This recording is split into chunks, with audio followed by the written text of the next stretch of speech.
folks. Next we have Bernie Gonzalez from Chicago, Illinois with Scorched Earth. It's okay. We share. We're hospitable. We like each other. So far. Wait till later. Actually, can you guys hear me from here if I were to stand here? Then the camera. Okay. Oh, gotcha. All right. Yep, so you guys have a good one. All right, thanks.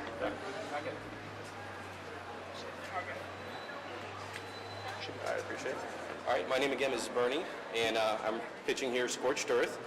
Had a very eventful trip here, so I'm very excited. But in the broadest of strokes, Scorched Earth is AI meets Mad Max. It takes place, just as far as the landscape is concerned, in a dystopian post-apocalyptic world. So we bring in a lot of post-apocalyptic mythology, things like you would expect, ruined buildings, cars on the side of the road, people living in huts and shanty towns and whatnot. But the focus of the story is Ara. She's a 14-year-old farm girl, lives in a farm in the middle of nowhere. You might see that on some of the early pages. Lives with her mother and her father. And then the story starts, Act 1, right from the get-go, her family is actually killed and her farm is destroyed. So she's left alone. So our protagonist is a 14-year-old girl who has nowhere to go. She doesn't know what to do next, but she does have revenge on her mind. But she doesn't know how to enact that revenge. So her first thing is she goes to a nearby city called Jericho, and Jericho is essentially our safe haven, just in our one city that's left with the big walls. And there she meets a bounty hunter. Bounty hunter helps her out. I created a character who's a young thief who acts as a bit of a foil to her to sort of progress her character. But in the end, it's really about Ara's journey to try to find that revenge against the robots that killed her family, and it evolves into a journey of identity.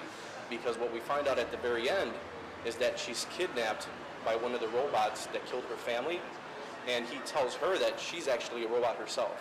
There was a mother, there was a father, and there was a daughter. She was actually the daughter's playmate. And being there, she soaked up the experiences, the moments that she was there. So for her, that is her family. She is a girl. And she thinks, because she's dressed up as the playmate, that she is the girl that was Ara. So she has these experiences. So now we have a girl who understands who killed her family, and she does have this revenge, and now she has the opportunity because she is a robot. She can take care of her business, but she's evolved. And the main character, who's the bad guy, understands that and wants to take advantage of that situation.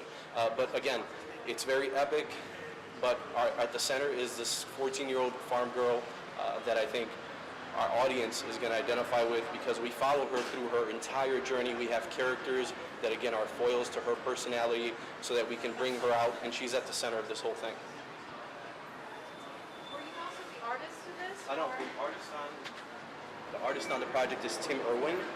We started the book about 2 years ago, and I'm sure Scott and Mark, you would understand when you see submissions, you see the 5-page previews, the pin-ups. I don't believe in that. I really don't. It's a vision that I feel very passionate about. This is the same artist on the cover as inside? No. The artist on the outside was an early artist we brought in to help with some of the concept. And then, thank you. I'm sure Tim appreciates that. Good stuff in here. It's a 120-page story that's completely scripted. And we had that 60 pages. We're already on page 80, but I wanted to give you 60 pages that are self-contained. Of course, since we're at the Comic Book Challenge, to meet the print medium, if you're looking to publish something for 2007, we can meet that in spades. We can work with the marketing. You'd have 2 passionate creators that would, we give our time to make this as, You came here ready to rock. Yeah, absolutely. You came here ready to rock. This guy, he's prepackaged. Yeah. What's really wonderful is that you found a character that has a journey that is emotional. So the arc of her physical journey is mirrored with her emotional journey, what she finds out about herself. She's very appealing. Yeah. Yes. And and you describe it part. right away. Yeah. Kind of follow her throughout this, but once she reads that plot point 3 where everything turns around for her and she realizes that her world is not the world we've been following, the audience at that point, I would hope that they're involved, they're invested. What happens at that crucial point where vengeance is presented to her? What does she do? Does she take it? When the bad guy, his name is Anubis, and his thought is that he sees her as the next step in evolution for the robots. So he knows that if he can exploit that evolution, then he can take that to all the other robots and basically, go into mass production and then make that robot evolution even greater, somewhat, akin to the Matrix. So her reaction, she goes back into almost like a flashback mode, and she remembers all those moments, but then we see her perspective is switched, and she's watching the family doing all of this, and she comes to the realization that those weren't her moments, but she did experience them, so they were genuine, true moments. She was there, she saw the love, she saw the caring between the family, and even though she wasn't the daughter, she felt all of that love and that caring. Exactly. She sides more with her own identity because her experiences are her experiences. She doesn't believe in Anubis's greater purpose. She doesn't believe in robot evolution. She doesn't want to help the humans. She's out for herself, and that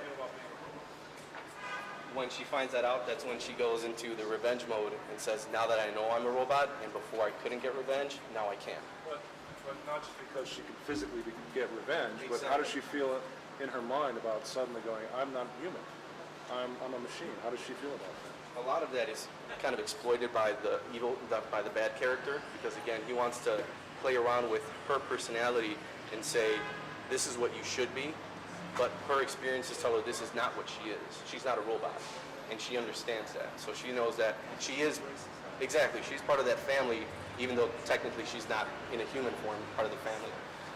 I guess the only other thing, if I can add really quick, would be that outside of the comic, the other thing I really did want to do, and here I guess you could speak to this, is if a producer or director were to sit to this, I wouldn't want to give him the movie poster or just 5 pages.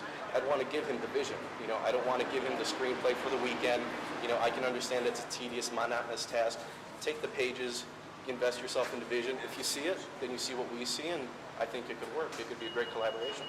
Question for you. It has no bearing on our judging this. Are you a colorist also? Do you envision this in color or black and white? As you see on the cover, we've done some color experimentation, but just as far as... Cover's great. Oh, thank you, thank you. Thank you. It makes, just based on the cover, and cover is crucial for any Absolutely. publication. I would pick this up, I at would least too. leaf through it. Yeah, I completely would. I think your vision is great. I'm wondering how fresh it is. Yeah. I'm trying to find what the fresh angle is. It seems very European and very Asian as well in the aesthetic and the subject matter. This is very anime. Exactly. Yeah. Where you do have elements of, say, like the Kira, the Ghost in the Shell, Dark Angel, even Battle Angel Alita, which, I mean, just that's in there too. We need to pull from this idea, which I think is a nice idea, well executed. What is the real special thing that is not just, oh, I'm a robot. Yes. No, oh, that's a surprise. Yeah, I mean, that was even done in, A whole bunch of things. yeah, I mean, it's been done. Bicentennial Man. Yeah, constantly. You know, so find out, go back within your concept, go to the core and find out what is it about, even not that moment, that makes this special than ever, different than of the other ones like it, because there's a lot like it. You put it together very well, and you're a very good pitcher. But find that fresh element. It's not in it. And stay in comics. Thank you. Stay in comics. Very good, though. Thank very you. Cool.